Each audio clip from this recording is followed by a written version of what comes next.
ખાસ કરીને સરકારે એક મોટો નિર્ણય લીધો છે, જેના કારણે હજારો અને લાખો ખેડૂતોને શિયાળુ પાકની અંદર મોટો ફાયદો થવા જઈ રહ્યો છે। જેમાં વાત છે ટેકાના ભાવની। ટેકાના ભાવે શું નિર્ણય લીધો છે તેની સંપૂર્ણ વાત કરીએ। આમ જોવા જઈએ તો ચાલુ વર્ષે સરકારે અનેક પ્રકારના નિર્ણય લઈ અને ખેડૂતોને ફાયદો પહોંચાડ્યો છે, જેની અંદર મગફળી હોય, કપાસ હોય, સોયાબીન હોય, તુવેર હોય વગેરે જણસની સરકારે ટેકાના ભાવે ખરીદી કરી છે। અને હવે વધુ એક વખત શિયાળુ પાકની અંદર જે ઘઉંનું વાવેતર છે, ઘઉંની પણ ટેકાના ભાવે ખરીદી થવા જઈ રહી છે।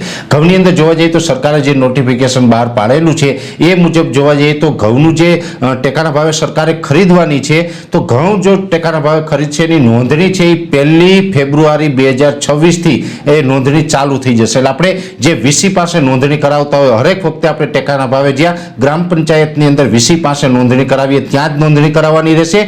1 ફેબ્રુઆરી 2026 થી 1 માર્ચ 2026 સુધી એટલે કે 1 મહિના સુધી આ ટેકાના ભાવે નોંધણી થશે।